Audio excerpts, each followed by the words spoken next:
All right. Good morning, everyone. It is Monday. We are on week 8 of our series on developing the leader within you. This week's chapter is on vision. Another great chapter, as they all are. So I just wanted to, before I get into like the nitty gritty on the chapter and some of the details and some of our learnings, I just wanted to open it up and kind of find out from you guys, what the beginning of the chapter really just talked about, your vision and, just a few nuggets before we get started is, when it comes to leadership, you have to have a vision, right? I mean, if you don't have a vision, then you're really not a leader, and your followers will really have no guidance from you. So vision comes first is kind of what the chapter talks about. It's so funny with it. Some of the sayings that we're seeing in these chapters are kind of, repeated themes throughout. And it's funny because I hear Jamil talking and a lot of this when I'm reading it. So how much he has studied these chapters because it's become part of who he is and how he leads. So I think that's really cool. People do what people see. That was kind of one of the sayings, and it kind of really talks about, 89% of what we learn is visual. So it's so important for us to have a vision. The greatest motivational principle in the world is having a vision. So just kind of wanted to ask you guys, when you were reading this chapter, going into the chapter, one, did you have a vision, for your business? And two, as you were reading the chapter, did your vision change? So I'll kind of start myself and kind of what came to mind when I was reading this. I would say I had a vision for my business, and that, I want to become, a global director, and I really want to help people. But I would say as I was reading this chapter, I think my vision got more clear and more defined in that. And I think my vision is very simple, so I would love to hear from you guys and kind of maybe build on my vision. But my vision for myself is achieving optimal health. And I think that's, what a lot of us are in this for. But to define that more is, really the trilogy is, healthy mind, healthy body, healthy finances, and also helping my clients achieve that and my coaches achieve that for themselves. So that's kind of what I envision. But I know I probably need to get more clarity on exactly what that means for me. But that's kind of where I started. So who wants to go first and kind of share what their vision was before this chapter, if you had one, and kind of what it has evolved into as we studied this? I'll go first, Nick. Thanks. So, when I was introduced to this program by Jamil, and I started to lose some weight, and then found out that it was a business. I went down to San Diego, and I saw all of the doctors there, and in fact, I asked a question. Is this inheritable? And when they told me yes, this business is something that you can actually go ahead and pass down to your kids. That was probably my first vision of that, is like, wow, so I can put forth effort in my lifetime, and I have something that I can pass down to my children. And so that was kind of, what I thought about is, wow, so I could build this to the point where, I can provide for my family. So my vision for this business is something that I can provide for my family even when I'm gone. And I think that's kind of cool. And then as we start to get into this, really think about this, guys. We're kind of helping, or we are helping Dr. Anderson with his vision. What is his vision? To help get America healthy, right? And we're just all doing our part. and we're in the process of helping Dr. Anderson. We're helping fulfill our own dreams and goals as well. And so I really thought that was kind of cool. In fact, here's I'm going to read a part of really, I enjoy this. That vision becomes the energy behind every effort and force that pushes through all of the problems. With vision, the leader is on a mission, and a contagious spirit is felt among the crowd until the others begin to rise along the leader. And so that's what we're doing, is as we build our business, we're rising to be alongside our leader, Dr. Anderson, and I think that's kind of cool. So there's a number of different takeaways that I got from here. One of the things that I've actually struggled with is that people don't see what I see. And sometimes that's frustrating. And I'll read out of this again, is because this really, I put 2 stars next to the book here, is why is it that people can be in the same place at the same time and both see entirely different things? It's simple. We see what we are prepared to see, not what is. Every successful leader understands this about people and asks 3 questions. What do others see? Why do they see it that way? And how can I change their perception? Because I think this is absolutely the greatest business opportunity that I've seen in my life. And so when I share this with people and they don't get involved, or they're not as excited about it as me, you know what? It's very, very frustrating. And so as I read more out of books like this, I have a better understanding, that they don't see what I see yet. And so there's just a couple of my takeaways there. But my vision is to build this business to the point that it's inheritable, that I can, provide for my family. I love it. Would you say that your team is aware of what your vision is and it's something that they can follow? I would say no. I think I need to be better at that. I really do. I think that I need to convey to them more. It's a good point. Good question. Well, because that was some of the things that I read is, part of being a leader is that, that you have a vision and that your team knows what your vision is. But the other thing is that their vision? Right. Because that may not be their goal or their vision, but it still is important for them to understand your why and where you're going. But on the same token, you have to know how to lead them based on what their vision is. So good stuff. Thank you for sharing. Who else wanted to share their vision? Melody, could you talk?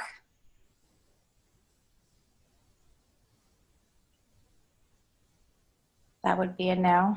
Carol Ann, are you able to come off?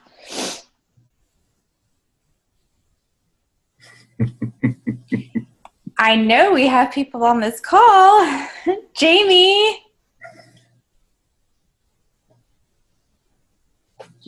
Jamil? Jamil, are you available?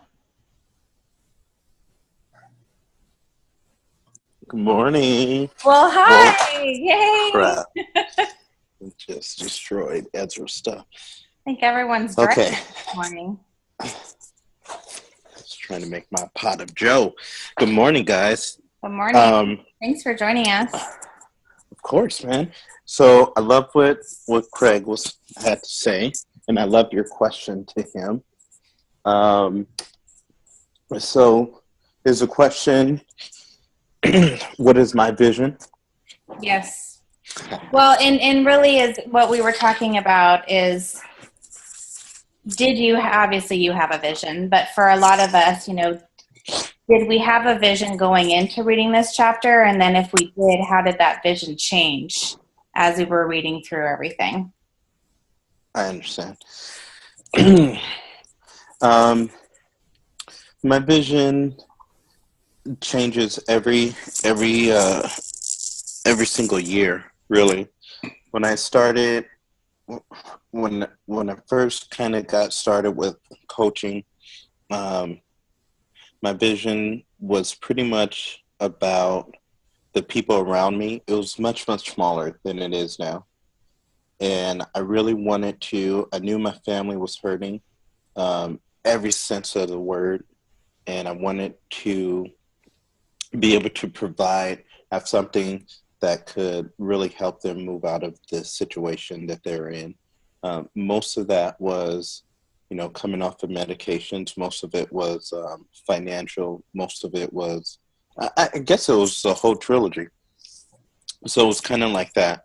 And then I started to feel like it was my duty to help assist people to have better health. That was very strong. And I remember when I got back from convention, my vision was to help assist people from Long Beach up to where I grew up in like the Temple City, Arcadia area. And I wanted every single person in between those destinations to get healthy because of me. And Kim always says, vision, when you have a very strong vision, it attracts people. And I started to realize that was happening. And then as I started to change my mindset in terms of wanting to, build a business and work with coaching partners, my vision changed. My vision really started to become, I always think about and thought about then, it's gotten bigger since, but the Long Beach Convention Center, I wanted, everyone to be sitting in there that had financial freedom, and it was because of me. And I thought that it would just be really, really cool to have that happen. And I still feel like we can do it. Now it's become, now it's much, much bigger than that. It's not the Long Beach Convention Center. It's kind of like all of the United States. So one of my biggest visions, since the very beginning, is, providing freedom for people and whatever that might mean for them. For me, I just felt like I was in handcuffs for so long, kind of been beat down, and just, I hate being told what to do, how to do it, when to do it, stuff like that. And I know that there's a lot of people that don't like that either, and want to create freedom for themselves, for their families and things. So my vision's always been like, let's take these people, let's show them that, like, you don't have to do that. And I know a lot of us think we have to do that, and we've been taught that we have to do that, but we don't have to do that. And I remember the first time that I read this chapter, and I was flipping back through all of my old pictures on Facebook yesterday. I have all my old Instagram pictures. I think what I'm going to do is just make a Zoom about that and kind of talk about where I was at those particular pictures, and where my mindset was. But I remember around the same time I was reading this chapter, Jim Rohn kept telling me, like, you don't look for success. You don't pursue success. You have a vision, and you change as a person, and you allow people to feel that energy, and then it attracts, it pulls. And so when Maxwell started teaching me about vision and feeling that and letting people know and becoming more open and becoming more aware, that's what starts to happen naturally with clients and coaches and relationships in general. So I don't know if I answered the question, but that's yeah. Well, I think it's important, and I like what you said about how your vision changes every year. I mean, that's because I think vision ties into goals, which ties into personal development, and that's really how we all grow, and we have to change our vision. I agree. I love it. Thank you for sharing. Of course. Anybody else? I was just going to ask, well, I was going to ask Jamil, but he just jumped off. So, as mentor coaches, because Nicole just asked me, do I share my vision and my goals and my dreams with my coaches? And I don't know. I mean, maybe in passing, just kind of talk to them a little bit about it, but I don't put this emphasis on it. I think it's really more important that I know what their goals and their vision is, right? And do you, when you're talking to the people, and you're really, really good at asking questions, where do you go? I mean, what specific questions do you ask in regards to the dreams and goals? Or I know that's vague, isn't it? Do you understand what I'm asking at all, Jamil? I'm not sure that I do. Okay. I just... Are you saying like how do you get your coaches to tell you their why? Yeah. Because a lot of people don't really know what their why is. So you have to help them with their why, right? Mm-hmm. Right. Exactly.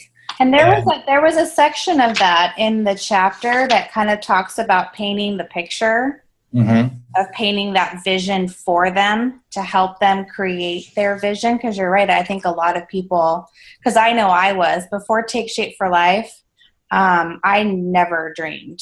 I lived day by day. I was just getting by. So the idea of thinking ahead 5-10 years, future was just a foreign concept for me.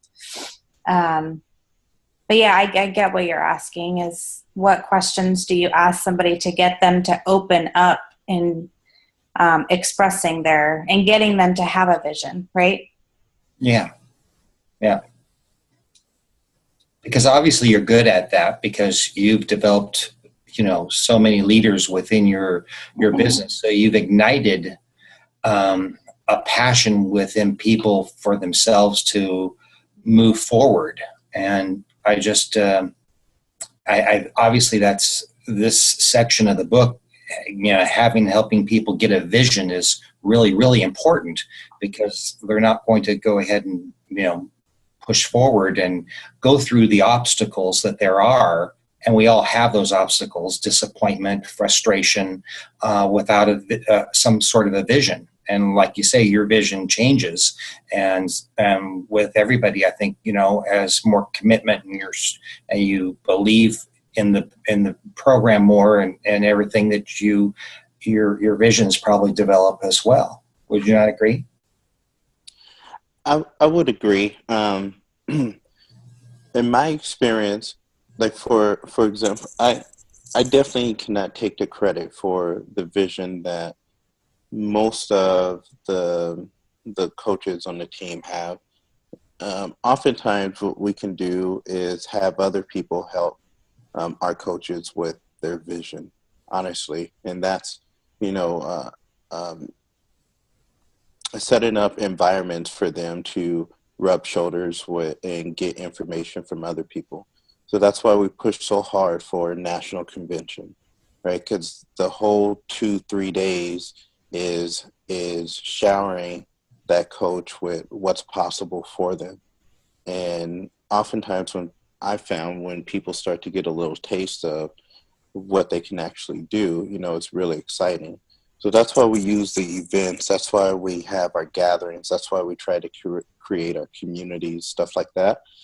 So other people can actually help our coaches start to get those visions. You link up a Nicole with maybe a Jamie Fisk, and they start talking about X, Y, and Z and what they want to do. And then people start stealing other people's ideas. And they're like, oh, crap. Like, all right, she wants to do that. Maybe I'm thinking a little bit too small. And now I'm starting to get a bigger vision. So it's creating those environments, I think. One thing that I always do, for sure, and that's why I love when coaches start to have struggles, especially for coaches that want to build businesses, is because you're going to have to. You know, I was talking to somebody about that book that says the obstacle is the way. Well, you know, for these big visions that we have, you know, John Maxwell, Craig, I was talking to you about Dr. Anderson, how much respect I have for him, because for the things that he wants to do, he's had to experience a whole bunch of crap. And to think that he's not going to, or we're not going to, or the coaches that we're partnering with aren't going to, would be silly. So Jamie and I had a conversation with the coach that was on her team. And one of the first things I asked her was, what do you want? Like, and we constantly have that conversation. Well, what do you want? What do you want? What do you want? I mean, really, what are your core desires? And she started talking about, first she mentions, you know, her son. So we started asking about, okay, and we can dive into that. Well, why is that important for you? And that's what I asked her. Why is that important for you? What do you want to create? Where do you want to go? What do you want to do with this? So it's constantly, you know, asking those questions, and just like we do with clients, we dig deeper, we dig deeper, we dig deeper. And so we try to do that with our coaching partners too. But a lot of times it's just offering them things like this, you know, and helping them get on things like this, and then the community will help them develop what that vision is for them. Fair enough. Cool. So it's easy. What do you want? I think sometimes we overcomplicate things, you know, when really it's easy. We just ask those open-ended questions and let them start thinking and dreaming. Part of what that chapter talked about, just to kind of help wrap us up, is it really starts with the relationship, you know, and having that relationship with people. I just want to read this paragraph because I thought it was really powerful. And it ties into some of the other chapters that we've read too. Let them see your heart before they see your hope. People don't care how much you see until they know how much you care. So we've heard that before. And then I emphasize again, people buy into the leader before they buy into that leader's vision. So you have to cultivate trust, be transparent and patient, start where they are by seeing through their eyes, seek to find their hopes and dreams. So it's all about knowing them and getting to know them, and then you'll be able to bring that out in them. I mean, if you know that they have a family, if you know what their struggles are, you'll be able to ask and and get their vision. Begin building a bridge between the vision of the organization and their personal goals. If done correctly, both can be accomplished. So go for the win-win, and remember, when you help people get what they want, they will help you get what you want. And this can be accomplished only by building strong relationships with people. So it all comes back to people. And then it just kind of talks about, you know, painting that picture for them. You know, and it's the same thing that we do for our clients, you know, before they get started. It's like, what does optimal health look like to you? And it's the same thing with coaches. You know, if you had more time, if you had more, you know, financial freedom, if you had less stress, what would your life look like? And just dream with me. Paint me this picture. And then hence you have a vision, right? Does anybody want to add anything before we wrap up, or at 6:30? Jamie, you kind of popped on for a minute. Did you want to add anything? No, actually, I really didn't, to be honest with you. And I'm not trying to be, don't laugh.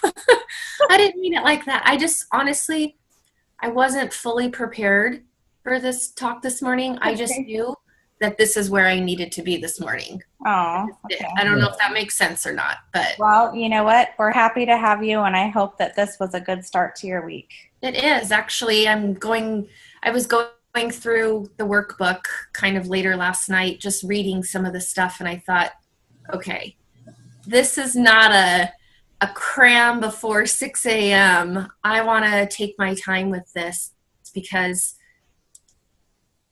yeah, I've got a lot of work to do in the vision department and really kind of where do I want to go with this? I mean, been doing this for almost 2 years now, and yeah, maybe it's time to kind of get focused and put some, ideas and visions down, pen to paper kind of thing, instead of just floating by and worrying about ranks or volume or things like that. That's not a vision, Yeah.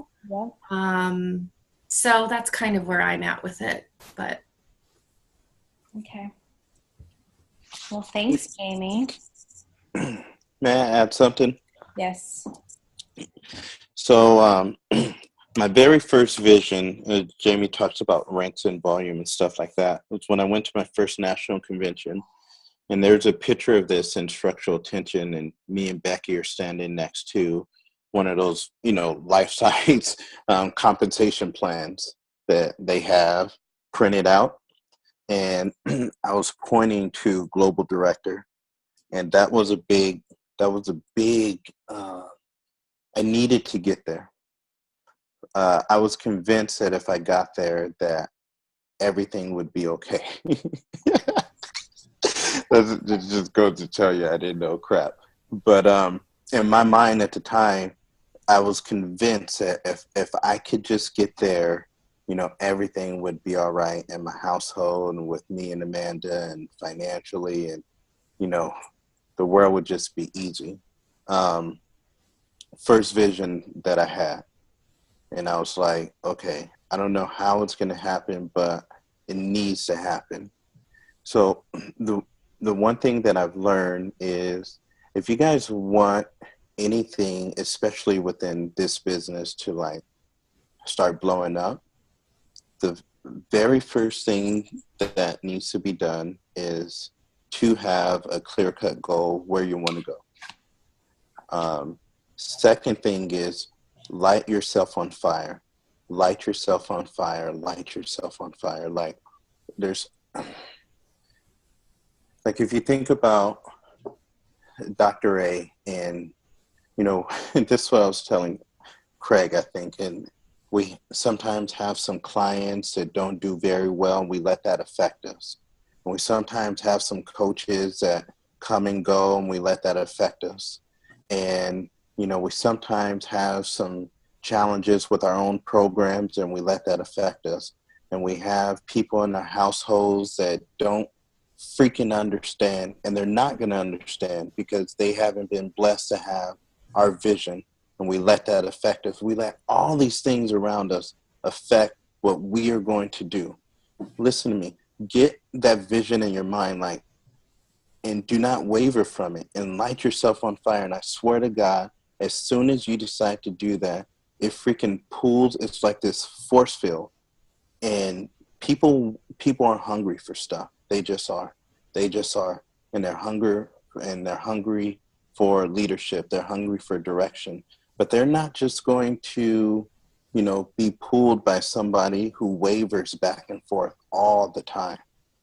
Like, set your mind to it and decide to go. And I remember the first time Kim told me this, guys, it was early January 2013. She says, who are you going to be? She goes, light yourself on fire. Quit talking about Amanda. Quit talking about all these coaches that aren't coming. Where are you going? And I was like trembling in my seat, and I was crying, and we were at this restaurant, and we're like around all these old ladies, and it's like this little black dude crying in a freaking restaurant. But I really thought about that, and I was like, I'm just going to light myself on fire. At this moment, I'm generally just not going to care about what anyone else thinks. I know where I'm going, and people are coming or they're not, and I don't care anymore. But I know where I'm going. So you can hop on the ship or you can hop off. It really doesn't matter to me because I've made up my mind. And the minute that happened, we had like 4 or 5 coaches on the team. The minute that happened, End of January, it's like 13 coaches. End of February, it's like 25 coaches. End of March, it's like 35 coaches. You know, and light yourself on fire. Whatever that vision is for you, and it can be a rank. It can be a rank. It just has to be clear cut. And you have to make the decision that you're going no matter what. No matter what. And I love these obstacles that come up. You know, our husbands and our wives aren't going to understand. They're not going to understand. They're not going to understand because it's not their vision. God didn't shower down from heavens and tell them, this is who you're going to be. They did it to you, Craig. They did it to you, Nicole. They did it to you, Jamie. They did it to me. And once I made the decision to do it, finally Amanda came along and got smart. But she ain't going to do that if I waver back and forth. Somebody needs to take initiative and say, this is what's going to happen, you know? And so they're not going to understand. Some friends aren't going to understand. Some coaches aren't going to understand. I look in my office in motion now, like I was looking at it last night. I was like, oh my gosh, that girl was a coach? I've forgotten. Honestly, love her. She was like a little sister to me, but I've forgotten that she's a coach because, I mean, she didn't see it. I'm sorry. So know where you're going. Set your goals, set your expectations, get what your vision is. You know, what are we creating? What sort of, Craig talked about legacy. That's huge for me right now. That's huge for me. But one of these days I'm going to die. How are things going to live on for me? You know, I want people to be extremely affected by my life. You know, so what am I going to do to create that? Or am I going to be forgotten in just a couple months after death? Or are things going to live on like for eternity? I really think about that a lot these days. So set whatever that is for you. Stop wavering back and forth. These people aren't going to understand Jesus Christ. And light yourself on fire and say, I see where that is. I'm going. You guys can come if you want to, or you can stay back there if you want to. Either way, I've made my decision. And then once that happens, people are pulled by that because they're looking for those sorts of people. So I hope that that's helpful. Wow, I'm fired up. So thank you. That was really inspiring. Welcome. Yeah, that was great. Thanks. Good stuff, Fraser. You're the best. You kind of know what you're talking about sometimes. All right, guys, we'll wrap it up. We're at 6:40. So thank you, guys. This was an awesome call. This is exactly what I needed. I don't know about you guys, but definitely what I needed to start my Monday and get fired up and get clear on my vision and get to work. Thanks, everybody. Have a great week. Thank you. Have a great week. Guys. Bye, guys.